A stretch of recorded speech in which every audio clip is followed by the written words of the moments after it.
നമസ്കാരം. ഇന്നത്തെ വീഡിയോയിലേക്ക് സ്വാഗതം. നമുക്ക് കുറച്ചധികം തൊഴിൽ വാർത്തകളും ഒരു ഇൻഷുറൻസ് റിലേറ്റഡ് ആയിട്ടുള്ള ഒരു പ്രോഡക്റ്റിന്റെ ഒരു കഥയും കൂടി പറയാൻ വേണ്ടിയിട്ടാണ് വന്നിരിക്കുന്നത്. അപ്പോൾ നമുക്ക് ആദ്യം നമ്മുടെ ഇൻഷുറൻസ് റിലേറ്റഡ് ആയിട്ടുള്ള കാര്യങ്ങളെ കുറിച്ച് പറയാം. ഇന്ന് എനിക്ക് പറയാനുള്ള ഒരു കാര്യം എന്ന് പറയുന്നത്, നമ്മളൊരു കസ്റ്റമർ നമ്മുടെ എന്നല്ല ഒരു ആൾക്കുണ്ടായ ഒരു ഇതാണ്. എൻ്റെ ഒരു സുഹൃത്തിൻ്റെ കസിനാണ് അദ്ദേഹം. അപ്പോൾ അദ്ദേഹത്തിന് സംഭവിച്ചൊരു കാര്യം എന്നെ വിളിച്ച് ഷെയർ ചെയ്യുന്നുണ്ടായി. അപ്പോൾ ഒരു ക്ലെയിം റിജക്ഷൻ ആണ് സംഭവിച്ചത്. അപ്പോൾ എന്തുകൊണ്ട് ക്ലെയിം റിജക്ഷൻ ആയി എന്ന് അറിയാൻ വേണ്ടിയിട്ടാണ് എന്നെ വിളിച്ചത്. ക്ലെയിം റിജക്ഷൻ ലെറ്ററൊക്കെ കാണിച്ചു, ലെറ്ററൊക്കെ അയച്ചു. അപ്പോൾ ഞാനിങ്ങനെ അത് നോക്കി വന്നപ്പോഴത്തേക്ക് വയറുവേദനയും ഛർദിലും കാര്യങ്ങളും ഒക്കെ ഉണ്ടായിരുന്നു. അതിൻ്റെ ബേസിസിലാണ് ഹോസ്പിറ്റലിൽ അഡ്മിറ്റ് ആയത്. അപ്പോൾ ക്ലെയിം കിട്ടേണ്ടതല്ലേ എന്ന് ഞാൻ നോക്കി വന്നപ്പോഴത്തേക്കാണ് അത് ഏറ്റവും ഇമ്പോർട്ടൻ്റ് ആയിട്ടൊരു സൂചന കിട്ടിയത്. അദ്ദേഹത്തിന് മഞ്ഞപ്പിത്തം ഉണ്ടായിരുന്നു. അപ്പോൾ അവർ ബ്ലഡ് ചെക്ക് ചെയ്ത സമയത്ത് അതിനകത്ത് ആൽക്കഹോൾ കണ്ടന്റ് ഉണ്ട്. അപ്പോൾ അതുകൊണ്ട് ക്ലെയിം റിജക്റ്റ് ആയതായിട്ട് കമ്പനി പ്രഖ്യാപിച്ചു. അതായത് മനഃപൂർവ്വമായിട്ടൊരു അസുഖം ഉണ്ടാക്കി വെക്കുന്നതിന് തുല്യമായിട്ടാണ് അതിനെ കമ്പനികൾ എടുത്തിരിക്കുന്നത്. അതുകൊണ്ടാണ് ആ ക്ലെയിം റിജക്ഷൻ വന്നത്. അപ്പോൾ അതുകൊണ്ട് തന്നെ സുഹൃത്തുക്കളെ, നമ്മളൊരു ക്ലെയിം എടുക്കുമ്പോൾ അതിനകത്ത് കമ്പനികൾ പറയുന്ന കുറച്ചധികം നിബന്ധനകളുണ്ട്. നമ്മൾ അതൊരു വായിച്ച് മനസ്സിലാക്കേണ്ടത് വളരെ ഇമ്പോർട്ടൻ്റ് ആണ്. പലപ്പോഴും നമുക്കത് കൃത്യമായിട്ട് മനസ്സിലാക്കാൻ പറ്റാവുന്നതാവില്ല. ഏജന്റോ അല്ലെങ്കിൽ നമ്മുടെ ഏതാണോ ആൾക്കാർ നമ്മളെ സജസ്റ്റ് ചെയ്യുന്നതനുസരിച്ചിട്ടായിരിക്കും നമ്മൾ പ്ലാൻ എടുക്കുന്നത്. അപ്പം നമ്മളുടെ ബേസിക് ആയിട്ടുള്ള റിസർച്ച് ഇതിനകത്ത് വളരെ വളരെ ഇമ്പോർട്ടൻ്റ് ആണ്. തീർച്ചയായിട്ടും ഇതിനകത്ത് കമ്പനിയെ കുറ്റം പറയാൻ പറ്റില്ല. കാര്യം നമ്മളുടെ ഭാഗത്തു നിന്നുണ്ടായ ഒരു മിസ്റ്റേക്ക് കൊണ്ടാണ് ക്ലെയിം റിജക്റ്റ് ആയിരിക്കുന്നത്. അദ്ദേഹത്തോട് ഞാൻ പറഞ്ഞു, നിങ്ങൾക്ക് വേണമെന്നുണ്ടെങ്കിൽ ഓംബുഡ്സ്മാനെ സമീപിക്കാം, പക്ഷെ സാധ്യത വളരെ കുറവാണ് എന്നുള്ള ഒരു കാര്യമാണ്. അപ്പോൾ അതുകൊണ്ട് ഇങ്ങനെയുള്ള മദ്യപാനം തികച്ചും ആരോഗ്യത്തിന് ഹാനികരമായിട്ടൊരു കാര്യമാണ്. പ്രത്യേകിച്ചും അസുഖം ഉണ്ടായിരിക്കുന്ന അവസ്ഥയിൽ മദ്യപാനം അതിനെ കൂടുതൽ വഷളാണ്. മഞ്ഞപ്പിത്ത രോഗിയെ സംബന്ധിച്ച് അത് കൂടുതൽ വഷളാക്കുന്ന ഒരു കണ്ടീഷനിലേക്ക്, ലിവറിന്റെ കണ്ടീഷൻ വളരെ മോശമായിട്ടുള്ള അവസ്ഥയിലേക്ക് പോകുന്നുണ്ട്. അതായത് സൂയിസൈഡൽ മാതിരിയുള്ളൊരു അറ്റംപ്റ്റ് ആണ്. അപ്പോൾ അതുകൊണ്ട് നിങ്ങൾ തികച്ചും ഹെൽത്ത് ഇൻഷുറൻസ് ഉണ്ടെങ്കിലും നിങ്ങളുടെ ആരോഗ്യവും ശ്രദ്ധിക്കേണ്ടത് വളരെ വളരെ ഇമ്പോർട്ടൻ്റ് ആണ് എന്ന് ഞാൻ പറഞ്ഞുകൊണ്ടേ. കഴിഞ്ഞ വീഡിയോയിൽ നമ്മൾ പറഞ്ഞിട്ടുണ്ടായിരുന്നു, ക്രിട്ടിക്കൽ ഇൽനെസ് അല്ലെങ്കിൽ വളരെ മരണം വരെ സംഭവിക്കാൻ പറ്റുന്ന അസുഖങ്ങളുടെ കവറേജ് എടുക്കുന്നതിനെ കുറിച്ച് പറഞ്ഞിട്ടുണ്ടായിരുന്നു.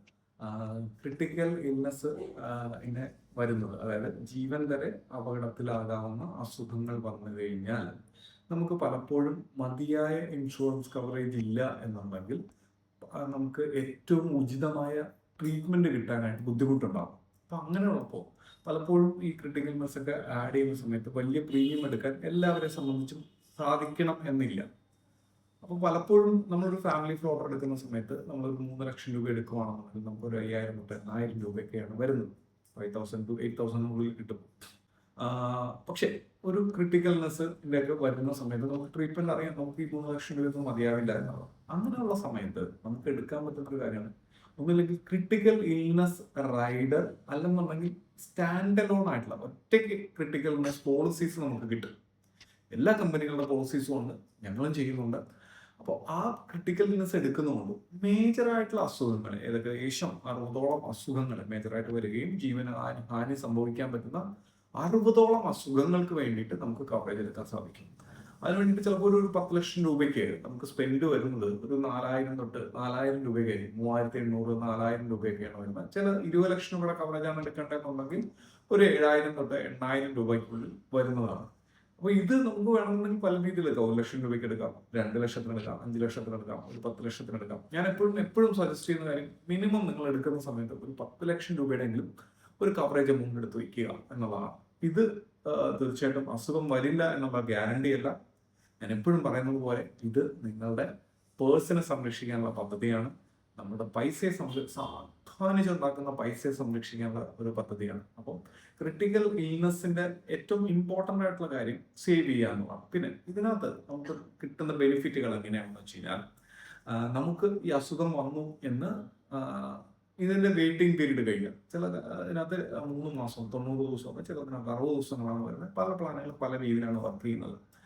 നമ്മുടെ ഈ വെയിറ്റിംഗ് പീരീഡ് കഴിഞ്ഞ് നമുക്ക് ഈ പ്ലാനിൽ പറഞ്ഞിരിക്കുന്ന ഏതെങ്കിലും ഒരു അസുഖം വരികയാണ് എന്നുണ്ടെങ്കിൽ കൃത്യമായ ഡോക്ടറിന്റെ സർട്ടിഫിക്കറ്റോട് കൂടി നമ്മൾ സബ്മിറ്റ് ചെയ്യുന്ന സമയത്ത് എന്ത് കിട്ടും? നമുക്ക് ആ ക്ലെയിം, ആ തുക, നമ്മൾ എടുത്തിരിക്കുന്ന തുക മുഴുവനായിട്ട് കിട്ടും. അതായത് ട്രീറ്റ്മെന്റിന് വേണ്ടിയിട്ടോ കാര്യങ്ങൾക്ക് വേണ്ടിയില്ല, നമുക്ക് ആ തുക മുഴുവനായിട്ട് കിട്ടും. ഇനി ഒരു ഹെൽത്ത് ഇൻഷുറൻസ് ഉള്ള ഒരാൾ എന്തുകൊണ്ട് എടുക്കണം എന്നുള്ളത് നമുക്ക് തീർച്ചയായിട്ടും അറിയാം. നമ്മളെല്ലാം വർക്കിംഗ് ആയിട്ടുള്ള ആൾക്കാരാണ്. നമുക്കൊരു അസുഖം വന്നു കഴിഞ്ഞാൽ നമ്മുടെ വർക്കിനെ അത് ബാധിക്കുകയും ചിലപ്പോൾ നമുക്ക് കുറച്ച് ദീർഘകാലത്തേക്ക് ജോലിക്ക് പോകാൻ പറ്റാത്ത അവസരം അത് ഉണ്ടാവുകയും ചെയ്യും. അപ്പൊ അങ്ങനെയുള്ള സമയങ്ങളിലെല്ലാം ഇതുപോലെയുള്ള പ്ലാനുകൾ നമ്മുടെ കയ്യിൽ ഉണ്ടെന്നുണ്ടെങ്കിൽ നമ്മളെ സപ്പോർട്ട് ചെയ്യുന്ന ഫിനാൻഷ്യൽ ഇതിന് വേണ്ടിയിട്ട് നമുക്ക് ഇതിൽ നിന്നുള്ള ബെനിഫിറ്റുകൾ യൂസ് ചെയ്യാൻ പറ്റും.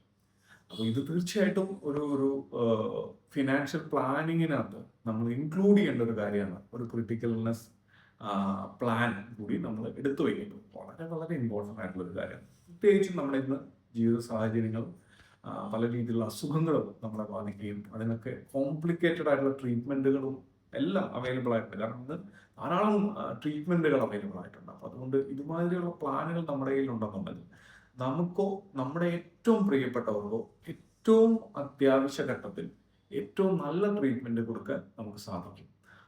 അതിന് പണം ഒരു പ്രശ്നമാവില്ല. അപ്പോൾ എല്ലാവരും ഇത് ശ്രദ്ധിക്കുക. നിങ്ങൾക്ക് അറിയാവുന്ന ഏജന്റിനെ കോൺടാക്ട് ചെയ്യാം, അല്ലെങ്കിൽ ഞങ്ങളെ കോൺടാക്ട് ചെയ്യാം, അല്ലെന്നുണ്ടെങ്കിൽ നിങ്ങളുടെ ഏതെങ്കിലും അറിയാവുന്ന ഫിനാൻഷ്യൽ സ്ഥാപനത്തിനെ കോൺടാക്ട് ചെയ്യാം. എന്നിട്ട് ക്രിട്ടിക്കൽ ഇൽനെസ്സിനെ കുറിച്ചും ക്രിട്ടിക്കൽ ഇൽനെസ് പ്ലാനുകളെ കുറിച്ചും നിങ്ങൾ ഡീറ്റെയിൽഡ് ആയിട്ട് പഠിക്കുക. എന്തെങ്കിലും ഡൗട്ട് ഉള്ള ആൾക്കാർ ഞങ്ങൾക്ക് കമന്റ് ചെയ്യുക. തൊഴിൽ വാർത്തകളിലേക്ക് എല്ലാവർക്കും സ്വാഗതം. ഇന്ന് കുറച്ചധികം തൊഴിലുകളായിട്ടാണ് വന്നിരിക്കുന്നത്. എസ്പെഷ്യലി ആദ്യം എൻ്റെ സ്ഥാപനത്തിൽ തന്നെ 2 വേക്കൻസീസ് ഇമ്പോർട്ടൻ്റ് ആയിരുന്നത്. ഒന്നാമത്തെ കാര്യം എന്ന് പറയുന്നത് ഒരു ജൂനിയർ അക്കൗണ്ടന്റിന്റെ വേക്കൻസി ഉണ്ട്. അത് നമ്മൾ മേജറായിട്ട് നോക്കുന്നത് മെയിൽ കാൻഡിഡേറ്റിനെയാണ് നോക്കുന്നത്. ഒരു വർഷം എക്സ്പീരിയൻസ് ഉള്ള മെയിൽ കാൻഡിഡേറ്റിനെയാണ് നോക്കുന്നത്. ബികോം ആയിട്ടുള്ള ആർക്കും അപ്ലൈ ചെയ്യാം. ഫ്രഷേഴ്സും കുഴപ്പമില്ല. മെയിൽ കാൻഡിഡേറ്റ് ആണ് കൂടുതൽ പ്രിഫറബിൾ. ലേഡീസിനോട് കുഴപ്പമൊന്നുമില്ല, ലേഡീസിനും ഇതാക്കാം. വേക്കൻസി വരുന്നതനുസരിച്ച് നമ്മൾ പറയുന്നുണ്ടാവും. പക്ഷേ ഇപ്പോൾ കറന്റ് ഒരു വേക്കൻസി ആണുള്ളത്. അതുകൊണ്ട് എത്രയും പെട്ടെന്ന് നിങ്ങളുടെ CV അയച്ചു കൊടുക്കുക. താഴെ കാണുന്ന നമ്പറിൽ വിളിക്കുക. രണ്ടാമത്തെ വേക്കൻസി എന്ന് പറയുന്നത് മൾട്ടിവെൽത്തിൽ ഉള്ള ഒരു വേക്കൻസി, ഇന്റേണൽ ഓഡിറ്റർ അല്ലെങ്കിൽ ഗോൾഡ് ഓഡിറ്റിംഗ് അറിയാവുന്ന ഒരു മിനിമം 2 വർഷം അല്ലെങ്കിൽ 3 വർഷം എക്സ്പീരിയൻസ് ഉള്ള ഒരു കാൻഡിഡേറ്റിനാണ്. മെയിൽ ആയാലും ഫീമെയിൽ ആയാലും കുഴപ്പമില്ല. പക്ഷെ ട്രാവൽ ചെയ്യാൻ റെഡി ആയിരിക്കണം. നമ്മുടെ ബ്രാഞ്ചുകൾ മലപ്പുറത്തുണ്ട്, പാലക്കാടുണ്ട്, തൃശ്ശൂരുണ്ട്. അപ്പോൾ ഈ പറയുന്ന സംവിധാനങ്ങളിൽ യാത്ര ചെയ്യാൻ തയ്യാറായിട്ടുള്ള ഒരു കാൻഡിഡേറ്റിനെയാണ് വേണ്ടത്. എക്സ്പീരിയൻസ് വേണം. 3 വർഷമെങ്കിലും മിനിമം, 2 വർഷം തൊട്ട് 3 വർഷം വരെയെങ്കിലും. Salary as per market condition അനുസരിച്ച് നിങ്ങളുടെ സാലറി പ്രൊവൈഡ് ചെയ്യുന്നതായിരിക്കും ഇതിനകത്ത്. അപ്പോൾ ഈ 2 വേക്കൻസീസ് ആണ് ഇമ്മീഡിയറ്റ് ആയിട്ട് നമുക്ക് ഉള്ളത്. നിങ്ങൾക്ക് 10ാം ക്ലാസ് പാസ്സായിട്ടുള്ള ഒരാളാണ്, വാഹനം ഓടിക്കാൻ അറിയാം, അതായത് ഒരു 2 വീലർ നിങ്ങളുടെ കയ്യിലുണ്ട് എന്നുണ്ടെങ്കിൽ തൃശ്ശൂർ ഞങ്ങളുടെ ഒരു വേക്കൻസി ഉണ്ട്. കളക്ഷൻ സെയിൽസ് എക്സിക്യൂട്ടീവ് എന്ന് പറയുന്നതാണ്. സെയിൽസ് അതിനകത്ത് വരുന്നില്ല, കളക്ഷനാണ് ഏറ്റവും ഇമ്പോർട്ടൻ്റ് ആയിട്ട് വരുന്നത്. അപ്പോൾ നിങ്ങൾക്ക് അപ്ലൈ ചെയ്യാൻ പറ്റുന്ന ഒരു ജോബാണ്. അപ്പോൾ പെട്ടെന്ന് നിങ്ങൾ താഴെ കാണുന്ന നമ്പറിൽ അല്ലെങ്കിൽ നിങ്ങളുടെ ഈ കാണുന്ന മെയിൽ ID ഇത് 2 വാട്സപ്പ് നമ്പർ കൂടിയാണ്. ഇതിനകത്തേക്ക് നിങ്ങൾ പെട്ടെന്ന് തന്നെ നിങ്ങളുടെ CV അയച്ചു കൊടുത്തോളുക. നിങ്ങൾക്ക് എക്സ്പീരിയൻസ് വേണം എന്ന് വലിയ നിർബന്ധമൊന്നുമില്ല. എക്സ്പീരിയൻസ് ഇല്ലാത്ത ആൾക്കാരെ നമ്മൾ എടുക്കും. പക്ഷെ എനർജറ്റിക് ആയിരിക്കണം. നിങ്ങൾക്ക് ജോലി ചെയ്യാൻ പറ്റുന്ന ഒരു കോൺഫിഡൻസ്. ജോലി ചെയ്യാൻ ഒരു മനസ്സുണ്ടെന്നുണ്ടെങ്കിൽ തീർച്ചയായിട്ടും നിങ്ങൾക്ക് വേണ്ടിയിട്ടുള്ളതാണ് ഈ ജോബ്.